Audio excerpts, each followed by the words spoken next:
Oh, okay. Number 3.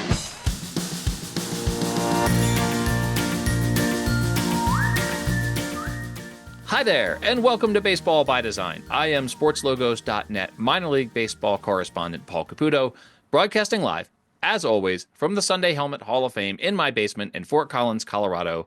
This is another special episode. I am so pleased to welcome back the second ever guest on Baseball by Design. Guest for episode number 2 was Todd Radom, and Todd, every once in a while, just stops by and talks about subject matter, random subject matter, and it always ends up being a great conversation. Designer extraordinaire, Todd Radom. Todd, hello. Also good to be back with you, my friend. Good to see your face. It has been a little while, and it's been a number of episodes since episode 2, right? Yes, and you've been on, so we have sort of connected the dots over the years. With each time you've been on, we've said, oh, well, 50 some episodes from now, we'll talk about such and such. For this one, the last time you were on, we said, hey, on episode 162, we're going to talk about the number 3, not the De La Soul song, Right. but the number 3 as it pertains to sports. Relevant because we just celebrated the 3rd anniversary of Baseball by Design. I'm clapping over here. 3 is a magic number. So, yeah, there's a lot to talk about when it comes to threes. I think last time we spoke, it was about, I remember speaking about the Orioles apostrophe catastrophe. That's what it was. We did Which talk could be a about, whole nother episode, but anyway, well, and we yours. yeah, we did say we were going to do an episode on that. But that's going to require some investigative journalism because there's still no explanation so far as I can tell. Some mysteries are best left unsolved, right? It's really it was episode 107, by the way, that we said you were going to be back here for episode 162. 162. Hey, that's speaking of iconic numbers, here we are, that's obviously for baseball fans like us, 162 is the number of games in the regular season. But we talked before we came on about why number 3 was sort of an iconic number in baseball, not just in the sport, but in design in general. I'm going to start bigger than that. For graphic designers, Holy Trinity. The Holy Trinity. We talk about the rule of thirds. Can you for the layperson, being an expert designer, can you explain what the rule of thirds is for someone who's heard that but never really understood what it was? I would almost prefer that you do it because I'm a little too close to it, to be honest with you. The rule of thirds, in my understanding, and this is good because now you can check me on this because there are lots of ways that you can talk about composition of a page or of a design element. And the general rule is compartmentalizing your design into an odd number of elements rather than an even number of elements creates a more dynamic, interesting visual appearance, I guess, Yes. a construction. Yeah. And that the simplest way to do that is to break your page or your composition into 3 columns and 3 rows with the most interesting elements of the composition happening on the intersections of those rows and columns. And this concept dates back pretty much to antiquity when it comes to art. Go to a museum, look at an accomplished painting. Doesn't have to be a famous painting. And look at how it is composed and see what your eye is drawn to. And so this exceeds meatball graphic design or sports logos. And I would add to it, and I interrupted you, so I want you to pick up on it. But it kind of dovetails with something that I talk about sometimes, which is visual tension. We have a lot of symmetry within our sports design, and too much symmetry is a bad thing. Too much good stuff can cancel. These elements can cancel one another out. I think that visual tension is a really important thing to talk about in graphic design. So that's pretty cool. I want to come back to that. The only other thing I was going to say about the rule of thirds is if you do that, if you divide your page or your composition into 3 columns and 3 rows, one of those intersections is going to end up at the focal point where you would end up if you used what was called the golden rule, which is the big spiral. You've probably seen that on, well, you certainly obviously have seen that your whole life working in design, but it's basically like a snail shell spiral that ends right at the point of one of those intersections. So the rule of thirds and the golden rule kind of get us to the same place. But knowing the rules is the beginning to breaking the rules. You got to know the rules before you break the rules, but then you have to break the rules. Roughly speaking, the rule of thirds is why most of the most effective photographs out there, or the most compelling pieces of fine art, never have the subject centered, right? Like the horizon is never in the middle of the page. The person who's being interviewed on TV is never in the middle of the camera or the middle of the frame. So that's the rule of thirds. But there's so much more to talk about with three in the world of sports. You rattled off a couple of names of people who wore that uniform number three. I'll throw out a couple of the ones that I thought of. I had Harmon Killebrew, Harold Baines, and Dale Murphy. I left out a pretty obvious one. Yeah, that's where I would start. Babe Ruth. and the reason that he wore number three, the Yankees, the going back, the Cleveland Indians in 1916 were the first Major League Baseball team to wear numbers in their uniforms. They wore these big honking numbers on their sleeves for, I would say, a handful of games. In 1916, the experiment failed. The St. Louis Cardinals came back in 1923 and did likewise. But the Yankees, along with Cleveland, were the first team to wear numbers on the backs of their uniforms. So those numbers corresponded to a particular player's place in the lineup.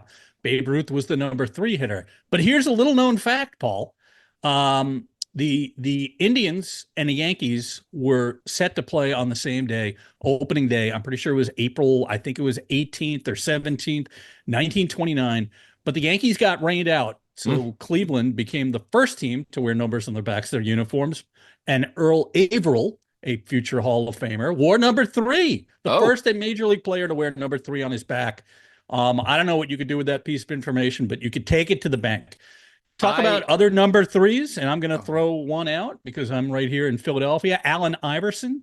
Yeah. We'll move sports just for a second. An iconic number three. But you put down a couple of other good ones. And three is a nice solid number on a baseball uniform, right? And we live in a world now where we're seeing pitchers with, we're almost at triple digits, right? Yeah. I mean, it's kind of interesting. Larry Walker's 33. Well, and speaking of, this is an audio podcast, so folks don't know this. You are wearing a Colorado Rockies baseball cap. Speaking of Larry Walker right now, I suppose, even though I'm a Phillies fan and you live in Philadelphia, it's a tribute to the fact that I'm in Colorado now, and you wore that for me, I assume? Absolutely. I'm, aside from the fact that it's a good looking hat, it's kind of hunter green, corresponds with the seats at Coors Field, but absolutely, that was in your honor. Well, we'll get away from the subject at hand for just a second here.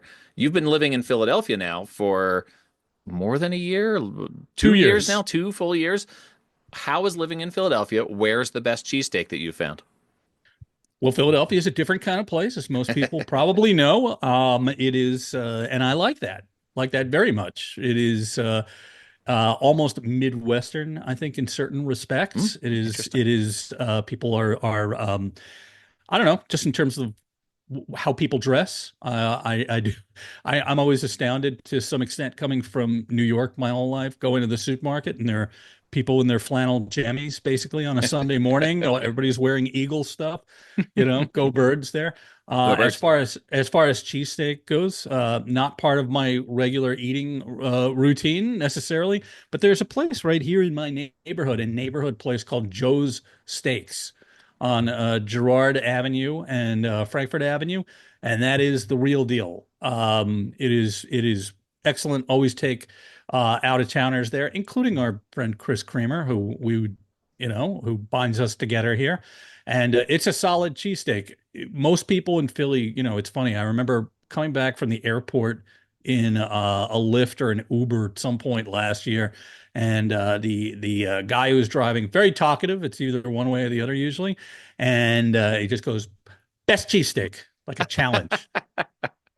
Just kind of like, and I didn't say Pat's or Gino's. No. And I said, well, there's a place, he knows where I'm going. He's like, good answer. That's a good answer. There's a place called Delisandro's. Delisandro's. I was going to say Delisandro's. I have recommended I haven't been there yet. I haven't been there yet. So that's the sort of trendy pick these days. Like that's That it's almost getting to the point of like Pats and Geno's, like everyone used to say Pats and Geno's, and now they're like not Pats and Geno's, D'Alessandro's, and so now it's like someone we're gonna have to find another one because like that trendy pick of D'Alessandro's is maybe getting a Yeah, little it's less kind of trendy. it's jumped the shark to some degree. Paul, are you familiar with the cheesesteak place in Tokyo? I mean, I know you've been to Tokyo. No, I'm not sure if I would have gone there if I had seen it, All but right, so it's a charming story, and it involves a Japanese couple. I think they're in their late 50s, early 60s, and the guy, the husband, had this intense kind of crush on Philly from a young age because of Philadelphia, the sound of Philadelphia, the music yeah, that came out of here that he was drawn to when he was very young. So he always had this Philly thing, and he opened up a cheesesteak restaurant in Tokyo, but he had never eaten a cheesesteak and had never been to the United States or Philly. And so essentially the cheesesteaks that he was making, it was nothing like a Philadelphia cheesesteak. He saved up his money. He came here to Philly just a few years ago, and they went on kind of an investigative tour, sampling cheesesteaks all over the city and analyzing what made them good. Everything from the basic ingredients, the meat to the cheese to the yeah, onions, but mostly the bread. yeah. And he kind of figured out what was best and blew up his recipe, his combination things.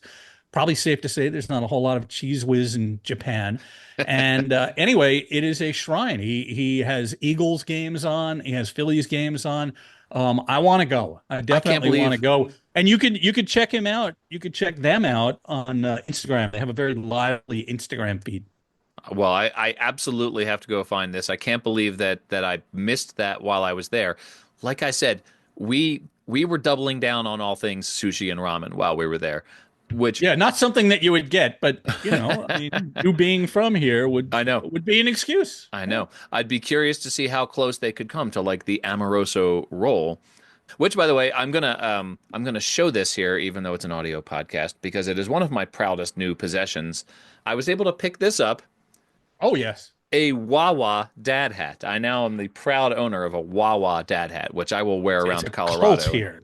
A cult here. And I don't I'm just gonna say this, and hopefully there's nobody from Philly listening Oh, besides you, but except there me? probably yeah. And there is in the state of the Commonwealth of Pennsylvania, there is this dividing line, Oh yeah. not unlike Red Sox Yankees somewhere in Connecticut, Yeah. that separates Wawa from Sheetz, Yeah. Sheetz, Hmm. which for those who are not familiar is kind of this equivalent, it's an iconic, right? Yeah. Western, squarely centered in Western Pennsylvania. Yeah. And I am a Sheets guy. Wow. And yeah, and I really am. And so I need to be kind of, I don't know, I live here in the middle of the city. I don't go to Wawa a whole lot because it's not about car culture with me. Right. But anyway, it's blasphemy, Paul. They're I, going you to know, I feel eject this me from way. here. I feel the same way about this as I do about like the iPhone versus Android thing. Like I'm not going to engage in the culture war. I'm going to celebrate my love for Wawa. If you have that same love for Bucky's or Sheets Yeah, that's a or whole nother Come thing. and The Go, Bucky's thing. well, I was just Yeah, in. that's ramping it up to like, nuclear levels, Bucky's. That's like if 7-Eleven and Walmart got married and had a baby, right? Like yeah, Yeah. that's really something. By the way, That's a must stop whenever I'm in the state of Texas. My wife is a Texan. oh yeah, We will go visit her mother in Tyler, and yeah. or if I'm in debt, whatever. You got to stop at a Bucky's and soak it all in. Devote at least 45 minutes to it. We have one here in northern Colorado, about a half hour from where I live here in Fort Collins, and it's perfectly timed for me to get a soda for the long drive down I-25 to Denver. So if I've got like a late night drive or something, Bucky's is well positioned for me to stop and pick up a fountain soda. I love a fountain soda so much. Hey, returning to the subject at hand here, though, Todd, We number do. three, who we left out, is a major number three in your hometown and my favorite team of Philadelphia, one Bryce Harper. Yeah. Yeah. And The you would have to assume that that number is going to be retired at some point over here. Bryce Harper is one of these guys, and we'll go off on a tangent a little bit, but the burden of a gigantic contract, the likes of which Juan Soto just signed Yeah. with the Mets, but half of it in Bryce Harper's case, Right. he really has in a very difficult city to succeed in with a contract like that. He is beloved here because he is all in. He's not going anywhere. Lives and dies with each win and loss, and an iconic number three, and he wears Yeah. it well. Some numbers look good on certain athletes, some don't fit. For some reason or another, Paul, he just looks right in that number three. And it was not his number when he was in Washington. He switched from a double digit number. By the way, you were talking about we're going to be in triple digits soon. As of fairly recently, I think it was during the COVID season when we had a lot of players get called up from the minors, sort of in big fell swoops because, teams had COVID running through the clubhouse and whatnot. 2020, I think, was the year where the number 84, I might be getting this wrong. I'll have to double check myself. The number 84 was worn, and that was the last double digit number not to be worn. So we've worn all of the numbers from 00 to 99 in Major League Baseball. I had heard publicly, not anything, not revealing, not betraying any confidences here, because I work in the sport, that the Yankees at one point had petitioned to MLB to allow them to go to triple digits for coaches in spring training. Oh. Spring training, for anybody who's ever been, it's a massive humanity out there on these fields. And in the case of the Yankees, they've retired, if I'm not mistaken, 21 numbers. It's either 21 players. It's a lot of numbers. Let's put it that way. And there are several teams that are, while not quite there, have a bunch of them. The Cardinals and the Dodgers come to mind. Everybody's got 42. Talk about retired number 42. I was there at Shea Stadium the night that Jackie Robinson's number 42 was retired, April 15th, 1997, because I did the 50th anniversary logo that commemorated Jackie Robinson's historic debut. That's very cool. You've been to a lot of cool things, Todd. I always remark whenever there's some major event going on, there you are. And also, international traveler recently returned from Ireland, where you posted an amazing, it must have just caught me at the most perfect moment, but you posted this photo of 4 pints of Guinness on a table in front of you. And I just thought, man, I would give anything to be at that table with Todd right now, drinking one of those Guinnesses. That looked pretty amazing. Yeah, it was awesome. Just went there for a quick 3-day, a 3-night trip. Met up with some friends, old friends from New York. Went to a pub that we have all been to, a very traditional Irish place that, I don't know, not very touristy. Yeah. And 4 Guinnesses right down there on the table, perfectly poured and very, very good. Very good. I found, so when I traveled in Japan, I found the visual aesthetic of baseball over there to be very, first of all, distinct, of course, and the Hanshin Tigers in particular with their use of the color yellow, really the branding of baseball there, really interesting, really distinct. I couldn't stop taking pictures of signs. I just put together a little shadow box of the tickets and the program and the a photo of us over there and the richness, the sort of visual richness of that is really remarkable to me. I'm curious if you have, in all of your world travels, and as a professional designer, is there a place where you've been where that really struck you, where a different visual sports culture that you found kind of remarkable in a way? Yes, but before I answer that, you mentioned the Hanshin Tigers, and I have to tell you a really funny story. I went up to New York for Game 5 of this year's World Series. And for anybody who's ever experienced this, you could probably relate to it. Took the 4 train up to Yankee Stadium, and before any game, but especially for a World Series game, an hour and 10 minutes before game time, it's just you are slammed into this train, elbow to elbow, face to face with people. So I'm standing up, and there's a guy squeezed against the door, and I'm staring right at him.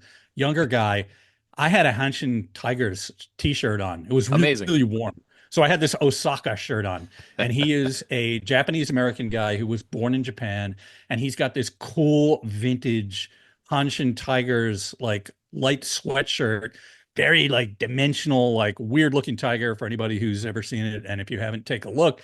And he was telling me he got it at a thrift shop in Osaka, and he's a Cubs fan, hates both the Dodgers and the Yankees, so he had to wear something neutral. But what he was wearing was kind of a nod to Shohei. It's kind of like Yeah. I'd rather have the Dodgers win, but I'm going to Yankee Stadium and I don't want to get killed. This kind of a thing. But anyway, to go back to answer your question, That's very two, cool, by the way. I wish I had been there because like I've seen Tigers stuff like out and about every once in a while, and it's always like so amazing, right? So yeah, and I anyway, was like, literally 3 inches from his face, squeezed against him. I'm like, that's a cool sweater you got on, dude. Like this kind of thing. Anyway, unique visual culture.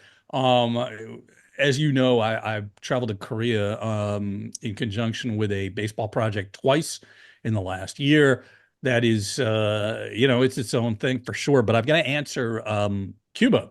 oh, In the very late 90s, I had the opportunity to travel to Cuba legally with the United States Treasury Department permit as part of a project that involved a book, like a coffee table book, which was kind of the definitive pictorial history of baseball in Cuba, yeah. and went to fields, from I saw a little league game, including the first little league game involving American and Cuban little leaguers since the Revolution, and this was on a, almost dirt field. I forget the name of the town in Cuba, but went to the Stadium Latinoamericano, the big place in Havana, Gran Cerro, I think it's also called. But anyway, it was, I have a little shadow box on my wall over here Oh yeah. that you can see sticking out, Yeah. and I've got tickets, I've got some Mm. Almendaris buttons and some cool stuff over there. A very cool and unique visual culture that exists, and it's very exuberant. There's obviously a lot of history. Yeah. And the book, which is long out of print, it's called Smoke. The publisher was John Thorne, who's now the official historian of Major League Baseball. So Yeah. those two places stand out for me. Amazing. That is one of many amazing experiences it seems you've had in terms of working in sports and getting to travel. One of my favorite things that you do on social media is, in the course of researching your many projects, you come across old newspaper clippings, funny little tidbits. I think someday I'm going to win some money because I follow you. I'm going to win money in a trivia contest when the question is, what was the first Major League Baseball team to have a website? And Yes, that was a great thing, right? I was what a great, researching something. yeah. Yeah. So that's my question for you: is you posted on social media a newspaper clipping about the Seattle Mariners being, having this new player on their team, their new website, and it was like I couldn't believe, first of all, that article was only 30 years old. Like that's incredible to think about just in and of Yeah. itself, right there. But what were you? May I ask what you were researching with that caused you to stumble across the Mariners being the first team to have a website? I'm compiling a bunch of stuff for a potential project, Okay. and very eclectic things. And I don't know, I just got to thinking that sitting here, looking here to my right, I've got a whole bunch of credentials and all this stuff hanging here. Yeah. And one of them has a lanyard from the very early 1990s from a Major League Baseball event, an All-Star game or something that I went to. Yeah. And imprinted on it, it says MajorLeagueBaseball.com. And I was thinking to myself, MLB.com was actually the website of a law firm called Morgan Lewis Bocus, big, like the fourth biggest law firm in the country or something Yeah. like that. And they actually represented Major League Baseball as a labor practice during the strike of 1994, which is when all this was starting. And MLB.com, as we know it, didn't exist until I think 2000 or 2001 when they finally reached an agreement with their outside counsel to get them. I don't know what the terms were, but it got me thinking. And it happened to coincide, oddly enough, with the exact 30th anniversary of the announcement of the Seattle Mariners having a website. So it was just kind of like, wow, that's 30 years ago today. Amazing. But the story was, Paul, that just, if you know anything about Seattle in the 1990s, yeah, you've got Nirvana and Pearl Jam and all this is happening. And also the TV show Frasier was a thing. People are discovering Seattle in new ways. And a little business called Amazon was incorporated that year Heard of it? in, outside. Yeah, I've heard of it too. And, you got obviously Microsoft, already a big deal. Starbucks is, opening up their 300th store at that very moment. And the Seattle Mariners embraced the internet. Now, I remember kind of, I don't know, I guess I'm an early adopter.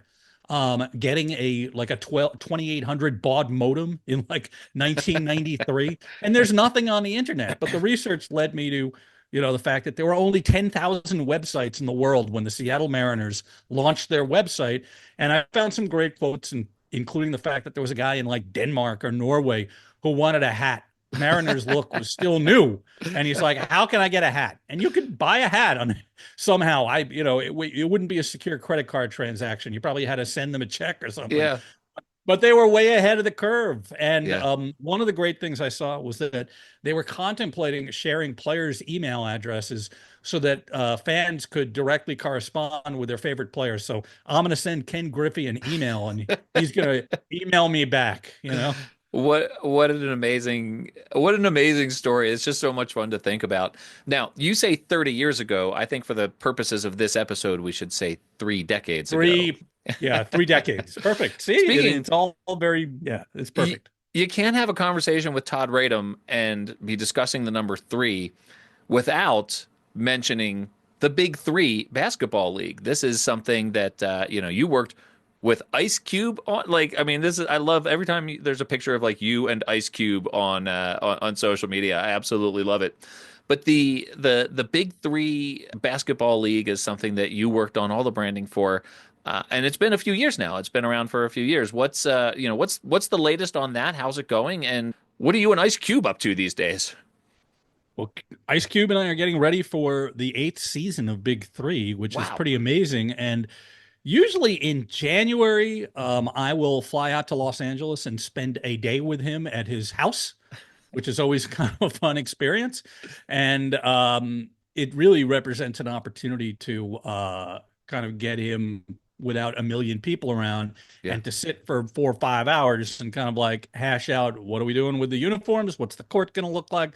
What's our schedule? But this is going to be a little bit of a different season because for those who don't know, the Big Three is a team in which the franchises are not based in cities. Well, starting this year, 4 of the franchises will be based in cities. So we're going to have some rebranding going on. We have some rebranding going on of teams, and this has been publicly announced in Miami, Los Angeles, Detroit, and Houston. So the model is shifting a little bit. In a good way. It means that the league is evolving, and that's a good thing because of the fact that, hey, still after 8 years, spring football leagues have come and gone and not lasted a season. Big Three is still around. They're going to be back on CBS next year. So this is the time of year, really starting after the first of the year, when we start to dig in and kind of like, all right, we got to start working on this and this and this. The design of the court changes every year. Just color wise, we're out ahead of this stuff, but usually the manufacturing part of that really kicks in after Final Four is finished with, because Connor Flooring Company, which is, if I'm not mistaken, the biggest flooring company dealing with basketball courts, they have to concentrate their efforts on that. So there's a lot going on with Big Three, and 3 is a magic number. And I need to actually reach out to Mr. Cube today and ask him questions about a couple of things. Well, please give Mr. Cube my regards. Todd, one last question for you here in our last couple of minutes, and I could do this all day long. So it's we need to do it in person. We need a live podcast.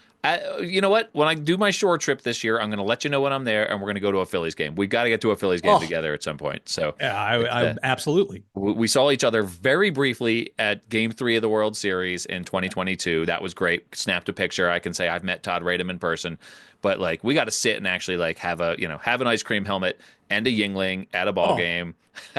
yeah, absolutely. I mean, yeah, there's it absolutely has to happen. This is like we've established, I think, something of a tradition though of having you come on around the holidays. I mean, that's sort of how these things have been falling. I'm curious to know whether you have since we last talked roughly a year ago, what do you think the biggest story in the sports design world has been? In the sports design world, well, I think we're in this period right now of kind of stagnation for several Hmm? reasons. I think first and foremost, we live in a world where trends come and go at such a rapid clip. They are very fleeting. Our attention spans are fleeting, and there's nothing going on out there, in my estimation, that's really sticky. That we're going to say 5, 10, 15 years from now, wow, this is the look of 2024, Mm. 2020, whatever we're talking about. Additionally, because of Nike's involvement on the professional level, um, uniforms are driving the design of branding. Everything, the core brands are getting diluted and simplified.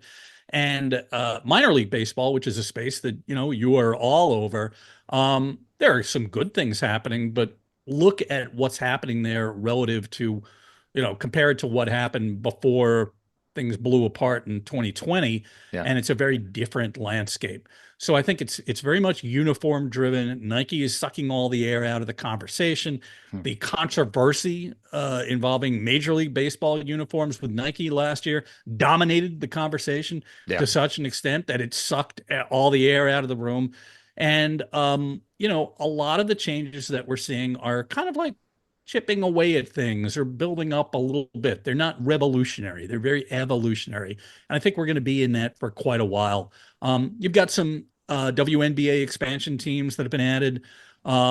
But, by and large, we're in a very, as I said, stagnant atmosphere compared to 10 years ago, 15 years ago, 20 years ago, and I think we're stuck in that for a little bit. Well, we're gonna do everything we can. I know you are to shake us out of that. I think maybe episode 215 we should revisit here and talk about uniform design. Talk about or can we find some uniformity in uniform design and stop diluting these brands? Um, 215, Paul. What's the area code for Philadelphia? there you go, perfect. I see what you did. Todd, thank you so much as always. Your books are among my favorites. You wrote with our friend Chris Creamer, Fabric of the Game about the NHL.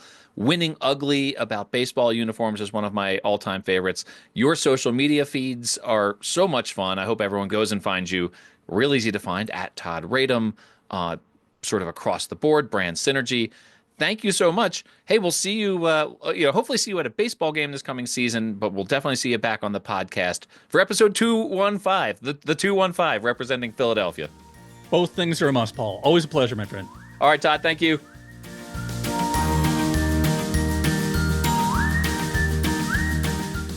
All right, everyone, welcome back. I am so pleased, as always, to welcome back to the podcast my very good friend, designer extraordinaire, in the middle of his very, very busy season, just off a birthday, designer Dan Simon with his weekly Studio Simon Stumper trivia question. Dan, good morning. How are you?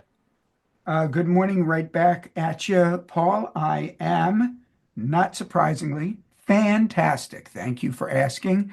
This is an interesting stumper for me from the standpoint of preparing for it Sure. because it is an unusual subject, the number three. Exactly.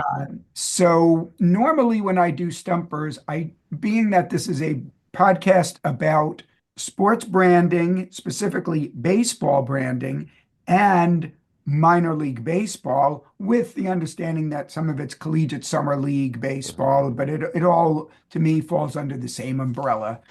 I try to keep my questions specific to baseball, which I think they will always be, and specific to minor league baseball. In this case, I have to admit, full disclosure, I was having difficulty trying to come up with something minor league related. So we're going to the show today.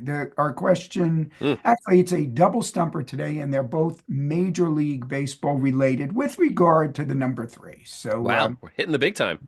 yes. Well, this is Todd and I have a sort of tradition of landing on these sort of out of left field, as it were, subjects, and making a whole episode out of them. So we've done now like 3 or 4 of these where at the end of an episode we'll say, hey, next time we should talk about such and such, and then we build an episode around it. So this time it was the number 3, as you mentioned, and Todd and I just had a terrific conversation about that number, all centered around that number. And now here we are. You have a stumper related to the number 3. Yes. And since it's related to the number 3, we're going to start with the number 4. Of course. Do you know what is one of the least common feats in Major League Baseball, and frankly, minor league baseball for that matter, a batting feat? Since we're talking about the number 4, I'm going to guess hitting for the cycle. That's a good guess, but what I was hoping you would guess was 4 home runs in a game. Ah, okay. I did a stumper with you probably way back, where I did mention about the rare feats in baseball, like how many times a no-hitter has been thrown versus a perfect game. I believe I mentioned how many times 4 home runs have been hit. Just to refresh yours and your listeners' memory, 4 home runs have been hit in a major league game only 18 times. So that is indeed, think about how long Major League Baseball has been played, how many teams there are, how many games there have been. That is the odds of it happening. I didn't do the math, but I would say they're minuscule. However, 3 home runs in a game. So now we're going to get back to the number 3. Okay. Has happened a few more times. Specifically, it has happened 680 times. And that only counts the regular season. There have also been cases where that's happened in the postseason. So that's a lot. So with that in mind, our studio Simon Stumper today asks, which of these players, all potentially future Hall of Famers, has never had a 3 home run game? Is it A, Mike Trout, B, Giancarlo Stanton, and C, Shohei Ohtani? Bryce Harper just had a 3 home run game in 2024. I was hoping he was going to be one of the options so I could rule him out. For whatever it's worth, he's done it at least twice, I believe 3 times. Okay. That would make 3 the magic number for Bryce Harper, because that's his uniform numbers, number 3. Yeah. All right. So Mike Trout, Giancarlo Stanton, or Shohei Ohtani. The only sussing I can do here, because I don't remember any of those particular sluggers having a 3 home run game. I'm thinking because Shohei Ohtani has just been in the league fewer years, he might be like the one reason to guess Shohei Ohtani is that he's been in the league for fewer years and therefore has had fewer opportunities for it. I kind of remember him having a 3 home run game last year, though. That's sort of picking at the back of my brain. So I think I'm gonna not say Shohei Ohtani. Having a 3 home run game feels like a really flashy thing to do, and Mike Trout is just not that flashy a guy. So I think, Dan, I'm going to go Mike Trout. Okay. Well, as has been my habit lately, I don't necessarily tell you right away if That's you true. are correct. Usually when I'm wrong, you draw it out to make me sweat. Well, sometimes that's the case, and sometimes it's because you're right. Let's find out. Okay, first of all, you immediately, it wasn't immediately, with a bit of sussing, the first person you eliminated, the first player was Shohei Ohtani. And you felt like he had recently had a 3 home run game, and that is indeed correct. Whatever was in the back of your mind there was reality. It was towards the very end of the season. It was in September. He had not only a 3 homer game, he had a 6 for 6 game, including 3 homers, I believe a double, 2 stolen bases, and 10 RBIs. It was frankly Yeah. one of the greatest offensive games of all time. Yeah. And it was also the game, if I'm not mistaken, in which he passed the 50-50 mark. He may have already passed it with stolen bases or with home runs, or he did both his 50th home run and 50th stolen base, whatever. I believe that got him to being the first 50-50 player. So you were correct with that. Now, Giancarlo Stanton had not had a 3 home run game, I believe, until I think it was also this season, may have been 2023. So he's been playing longer than Shohei. Giancarlo Stanton is the current, amongst active players, the current leader in career home runs. But so he has had a 3 home run game, and he also had a 3 home run game in the playoffs this year, but we're not counting that because this is regular season. But you are correct. Wow. Mike Trout has not had a 3 home run game. Now, if I'm not mistaken, he's either second to Giancarlo Stanton, maybe third amongst active players with career home runs. He's also been bitten by the injury bug as of the last several seasons. So he's had a few less at-bats lately to maybe get those 3 home runs.